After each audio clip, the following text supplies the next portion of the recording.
welcome back.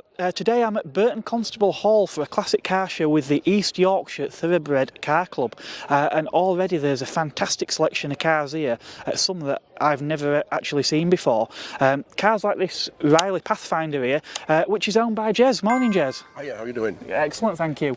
So, Riley Pathfinder, I've never seen one of these cars. Yeah, they were built in 1953 in Abington-on-Thames.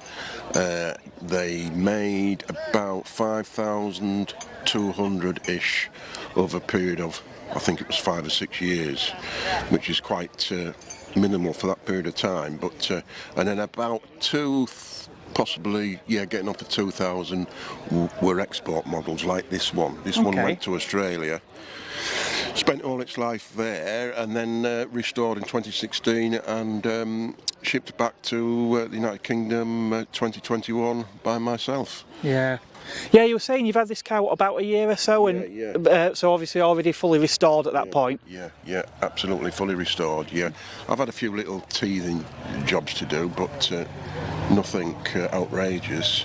But yeah, I just want to enjoy driving the car and enjoy showing it off to people and showing them a bit of British history, because it's a British car. Well, yeah, definitely. Yeah, I mean, as I say, I've seen lots of Riley badge cars at shows, but they've usually been based on other models like the ADO 16 and things like the Riley Elf. But to see, sort of a flagship model like this, I mean, the coachwork's beautiful. Yeah. Obviously, all this here with sort of no seams, everything's really smooth. Yeah. I love this with the chrome strip with these door handles as well. It's just these little details that really do lift the car. And when you see this interior, you can see how Riley were really capitalising on the name with the smaller cars that sort of followed. That's right. Yeah.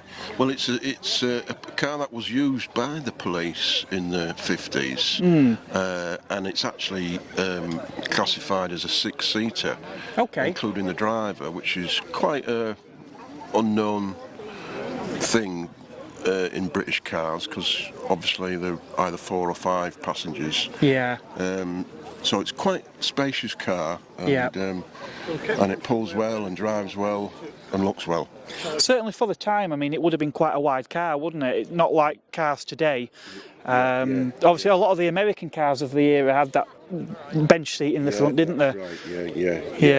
It's the bench seat period of the 50s where you had plenty of leg room, arm room, comfort really. I suppose if you wanted to spend the night and got out, broke down somewhere, you could sleep in it quite easily. Yeah. I know, obviously we're saying about the size of the car and certain American influences.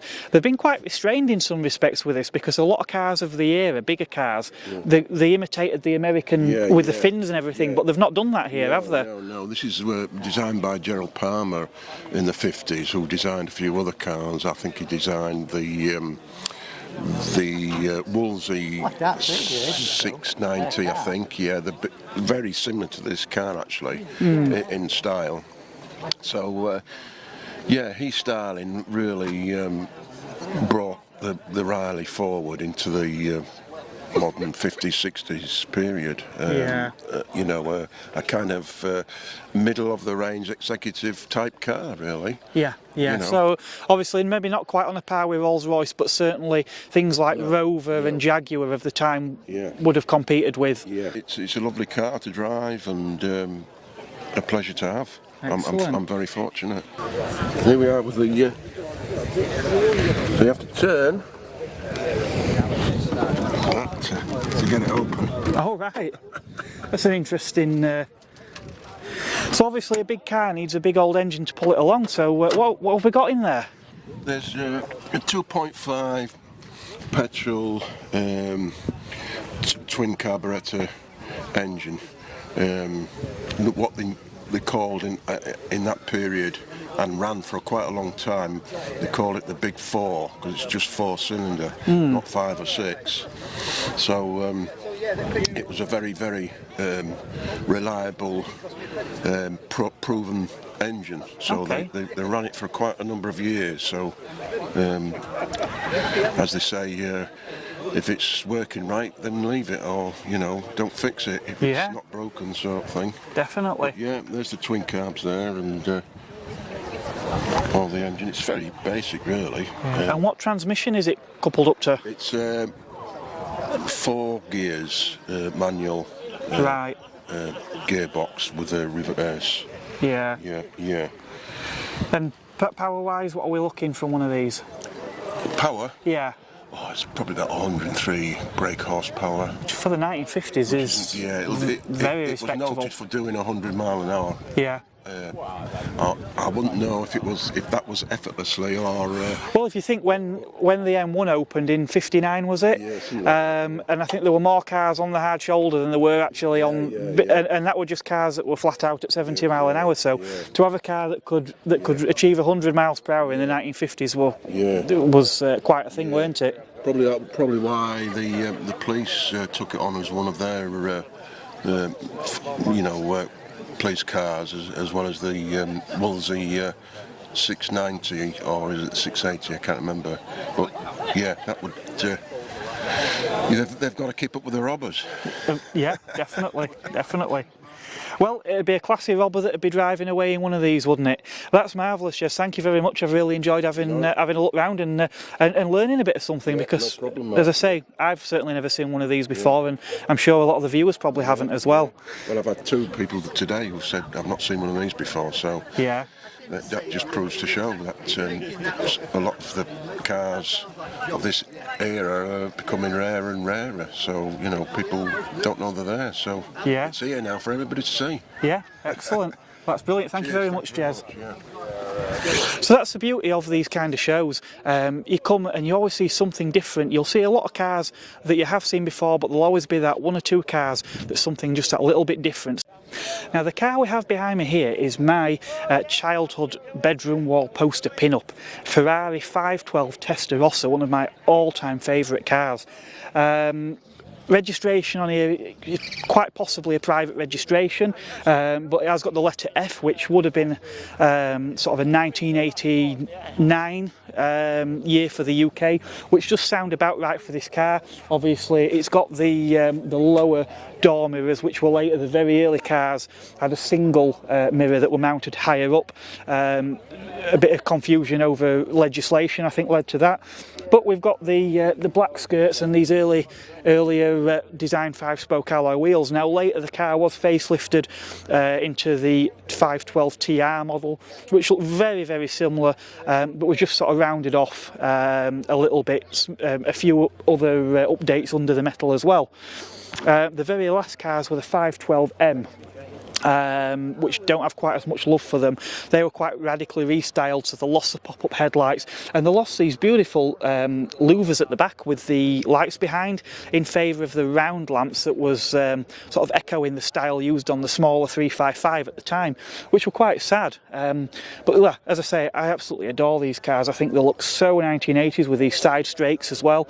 Obviously these big buttresses on the back and that fantastic flat 12 engine in there. Now, the idea of a flat 12 is that you get the centre of gravity nice and low down in the car, although that wasn't always the case in practice, because you had to have space for the gearbox, and unless you move the rear axle further back or sling the engine out back and put the gearbox in front, there isn't always a lot of space. So quite often with cars of this sort of layout, you end up with the gearbox maybe underneath the engine, which kind of defeats the object. But as I say, that's by the by, it's still an absolutely stunning car.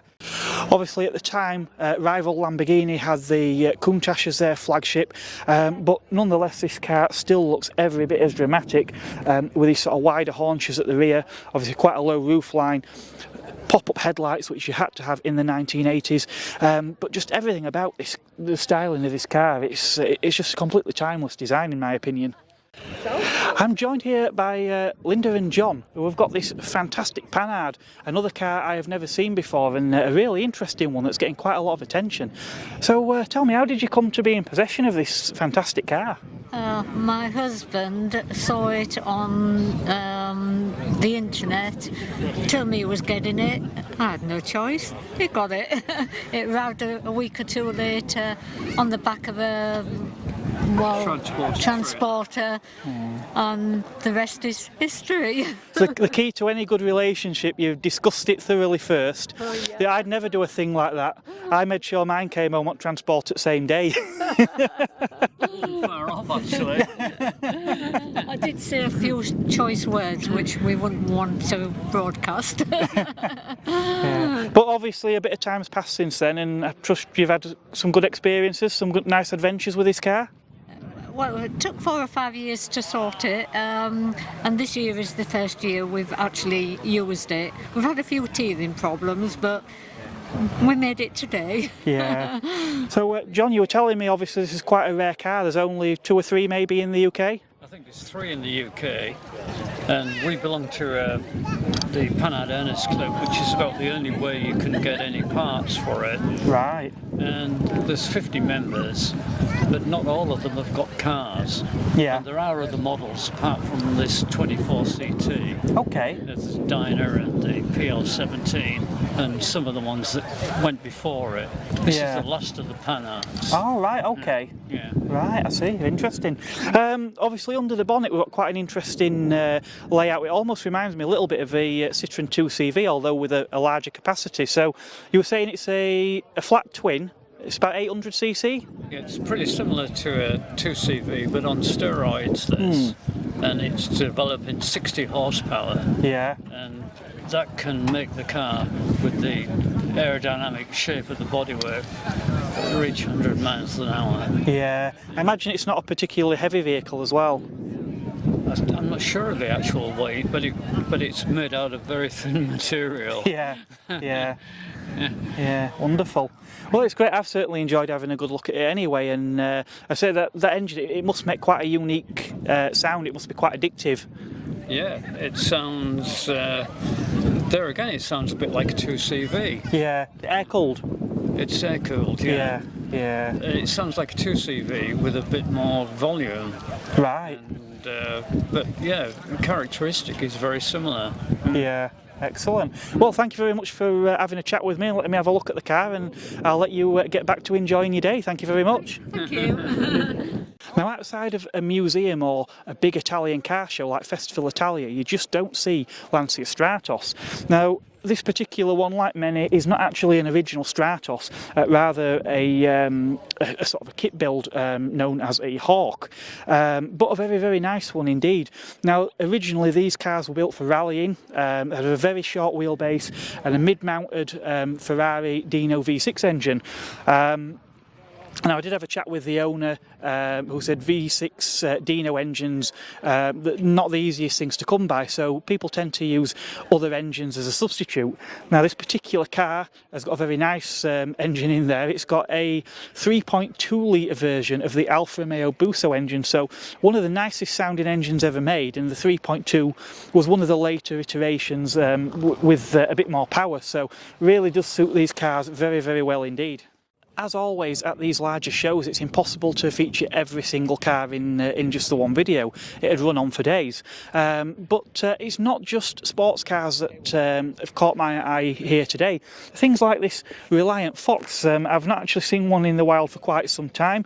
Obviously, some YouTube viewers may be aware of the one on Hubnut. Mr. Ian Seabrook has got a Reliant Fox, although I can't imagine in as exceptional condition as what this particular one is. This looks really, really nice.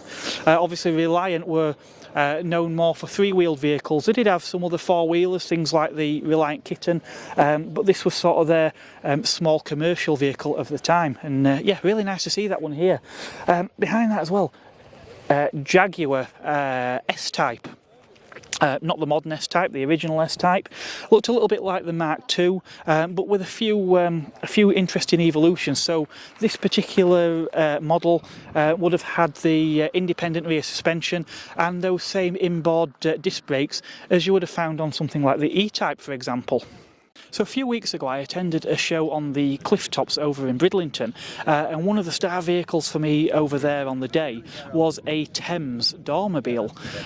Now today here we have a very similar vehicle, another Dormobile, but this time based on a Bedford van, and it looks absolutely fantastic in this two-tone blue and cream. We've got the sliding doors on the side as well. In period, vans like this would have been a common sight on Britain's road, be that commercials or camper vans, very much like this one. With so many beautiful classic cars on show here today, you probably think, why have I stopped at an old Rover 200? Well, I can assure you I've not completely lost the plot, not yet anyway, because this particular Rover R8 200 series behind me is quite a rare and desirable specification. So what we have is a Rover 216 GSI. We've got the wraparound indicators that came in around 1993, but what we don't have yet is the Rover grille. Now there was a short period of time, I think 1 year only, where the cars were like this. The 400s got the grille before the 200, and a lot of owners were having them retrofitted to the cars, so Rover decided that they were going to introduce the Rover grille across the R8 range. So yeah, that makes this quite a rare specification because they didn't make them for very long. Now my grandfather actually had a K registration Rover in British Racing Green, just like this one. So yeah, it really stood out to me in the crowd, and just like my grandfather's car, this one has got the Honda D series engine with the automatic gearbox. So yeah, now and identical to that car. Now I was quite pleased this morning when I arrived and got parked next to this lovely Series 2 Alfa Romeo Spider, which is owned by John here. Hi John. Hello. So how long have you had this particular car? I bought this one just over a year and a half ago. Okay. I bought it in December 2020 after quite a long search. Yeah. I've had Alfas since the early 1990s, and this is the second Spider I've had. But I'd been overseas for a while, we talked about that earlier, and when I came back I spent some time looking for a good condition Series 2 Alfa. Yeah. And after a long trek around different forums and clubs and other things, came across this one and managed to buy it. Yeah, it's a nice example, and it really does suit this white. I do like with the Series 2 these lovely headlight covers and this sort of split chrome bumper design. Now obviously probably the most sought after are the boat tail, aren't they? But they're very expensive cars now, aren't they? The Series 1 and the first series, they're obviously the oldest and the most sought after, and it has that rounded boot tail as you described the boat tail, which is quite an attractive feature, I think. Yeah. This is called the cam tail, the sort of squarer back. Yeah. And the Series 2 was made between 71 and 82. Yeah. They made about 38,000 of them. Yeah. Series 2 is still a pretty car though, so it retains a lot of those original styling features. Obviously the later cars, we got the, like with a lot of manufacturers, they started putting impact bumpers and things on, didn't they? And now you did mention you have got another, a very late Spider. I have a Series 4 in red and tan. It's a 1990 car.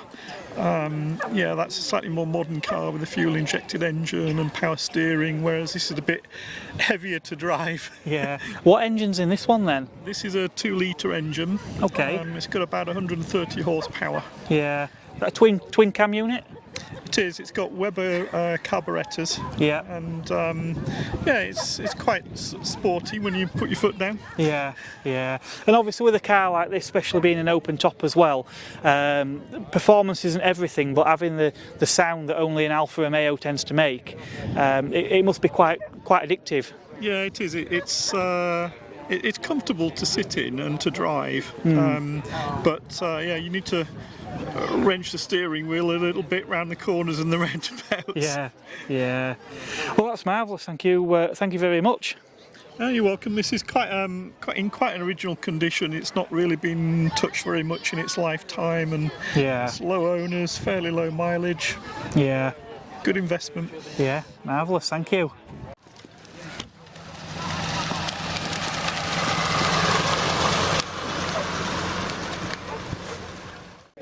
Now, I always remark about how cars have generally got much larger, and cars that we once thought were large cars today are actually quite compact, but not so much the case here with this Jaguar 420G. This car is still very big and very imposing. You don't see them very often. I certainly haven't ever seen one in this two-tone green colour before, which is rather interesting. Now here we have a very rare specification, Mercedes W123. Now these cars were incredibly popular, and many do still survive today because of their bulletproof build quality. This particular model, though, is said to be one of only 6 remaining in the UK, because it is the E250 6-cylinder engine, about 2.5 litre, and an engine that I am told was built only for this particular Mercedes. It weren't fitted in any other model. Now, there are some cars that we see quite often at shows that are just so quintessentially British. Things like the MGB Roadster. It's a lovely blue Jaguar E-Type. Not a colour I've seen very often on the E-Type, but it really does suit it. Mini Clubman Estate, the proper Mini Clubman Estate, not the modern one that's called a Clubman when it probably shouldn't be. Now what we have here is not actually an MGB but an MGC. The MGC initially didn't get the best of write-ups. What we had is a larger 6-cylinder engine in there, as opposed to the 1.8 litre 4-cylinder of the MGB. This made the front of the car heavier, and when the motoring press first took the cars out, somebody had underinflated the front tyres, which just exacerbated the issue, and from that point on the car had gained a bit of a reputation, unfortunately. Now the reason we can pick this one out as being an MGC, one of the main things is this bonnet, because we've got this bulge here that was there in order to accommodate that larger engine. Now, not something you ordinarily see at a classic car show is this 2004 Renault Clio. It's a Mark II Phase 2 facelift car, and it is the hot one, of course. It's the Renault Sport version. Initially there was the 172, later superseded by the 182, but this slightly different style of alloy wheel on these later cars. But with the exception of like the trophy models, for example, that go for quite a lot of money, these are still quite a bargain, and now really is the time to try and snap one up if you can find a nice clean one. A lot of them do get modified and used as track cars. Obviously we've seen with things like the Clio Williams earlier, good clean ones of them are now worth quite a lot of money. So yeah, if you want a nice little French hot hatch, and normally aspirated as well. Obviously once we got onto the Mark IV, they went to a smaller engine with a turbocharger, which is sort of the way a lot of hot hatches went. So yeah, if you do want a small car with a normally aspirated 2-litre engine, really revvy little firecracker of a unit, then this is a car that's really worth looking out for. Another once common sight is the Vauxhall Cavalier, this particular one being a Mark II, and it's a pre-facelift one as well. This one in GL trim, so it's not bottom of the range, but it's a fairly lowly spec. Did have some nice things though, like these colour-coded bumpers, which certainly not all models in the range would have had that in period. But yeah, really nice looking car, and the owner does use this pretty much daily by the sound of it as well, so it's really nice to hear. Now you join me here sat in a car from the 1950s, a Daimler of all things. Now Daimler were known for sort of big, prestigious cars, but this particular model, the Conquest, was one of the smallest cars to wear the Daimler badge. Now I'm told by the owner that the Conquest was actually based on the Lanchester, and that these were often used as sort of official cars for government and things, but quite often there was in black. Now this car, a little unusual in the fact that this one isn't black, it's actually green. And the theme is sort of carried over a little bit in here as well, because where we've got this cream interior, we've got this lovely green piping around the upholstery, which really finishes the car off quite well. Obviously quite a lavish interior as you would expect, lots of leather, wood cappings on the doors, lots of wood on the dashboard as well, and for the period a fairly comprehensive range of instruments as well. Now, sitting in the car, I've got bags of headroom in here. Got these really big wide seats that are two separate seats, but you haven't got much of a gap in the middle. But it's more akin to sitting in your chair at home as opposed to a car. As I say, the seats are quite wide and they are very, very springy. We've got this lovely big steering wheel here with these 3 spokes, and to the right of the steering wheel we've got our gear lever selector. Now, I'm told the gearbox in this car is what is known as a pre-selector gearbox, and essentially what we have here is you select the gear that you want to go in, but the gear change actually only occurs when you then press the clutch pedal. So hence pre-selector, you're basically pre-selecting the gear before you actually engage it. But I must say, it really is a nice place to be, and I'm sure anyone in period who had one of these cars really would have felt quite blessed to be in here. It does look really nice actually as you look down that long bonnet as it sort of tapers away in the middle there. It's really, really tiny convex rear view mirror as well, is quite interesting, but does give quite a nice view out of the back window there. Now, the Dart had a 2.5 litre engine, but in some ways it was partly its downfall because at the time we had things like the Suez crisis, obviously oil prices went high, and people started looking at more fuel efficient cars, which was a shame really, because this really is quite a wonderful thing. Now, a number of years ago I resigned myself to the fact that I would probably never be fortunate enough to own a Ferrari. But one very Ferrari-esque car that I have always aspired to own is a Lotus Esprit. Again, that sort of 70s wedge design, they did look very much like Ferraris of the era, but at a much more affordable price.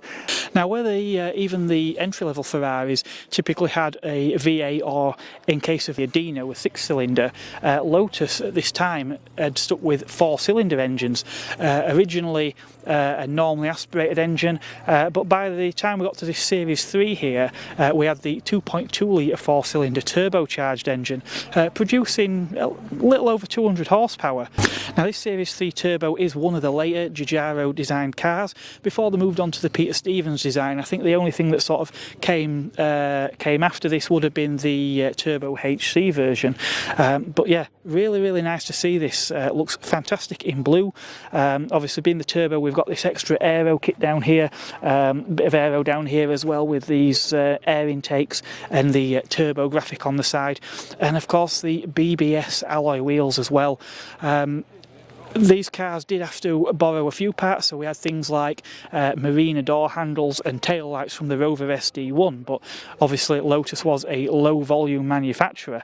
But the things that they did engineer, they really did get right.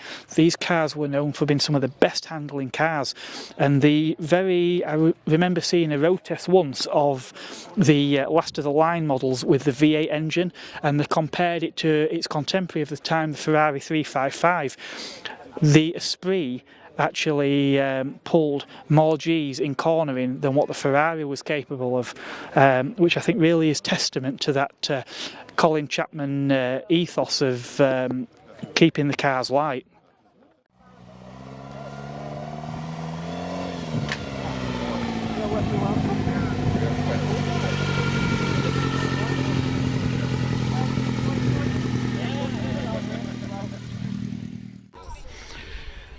Now, one somewhat iconic vehicle that you don't normally see at shows here in the UK are cars like this Trabant.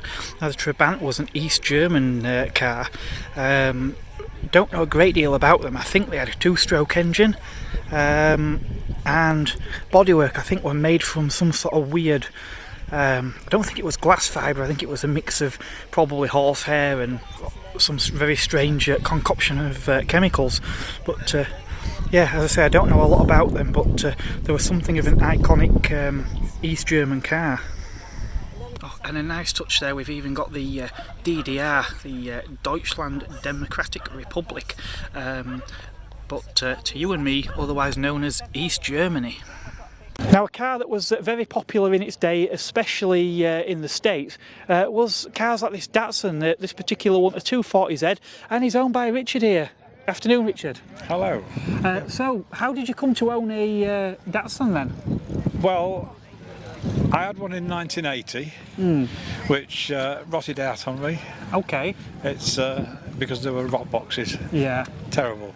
And I wanted another one. And I was searching all the newspapers and adverts for one, and one came up in the Classic Car Mart. Okay.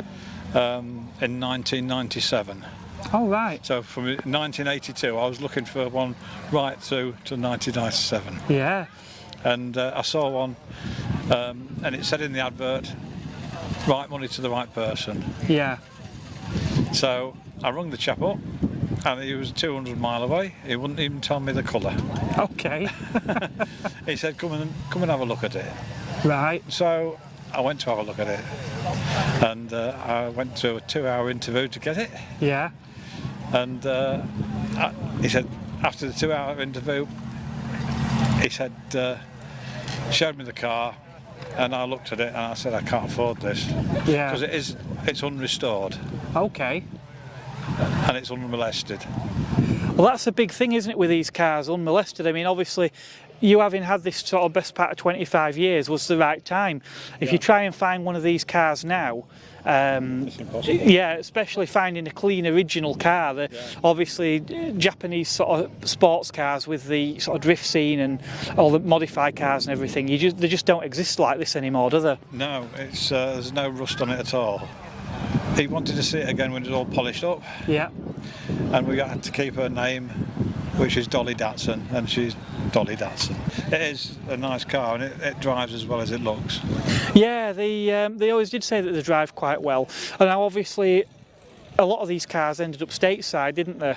Yeah. In fact, there was almost intended for.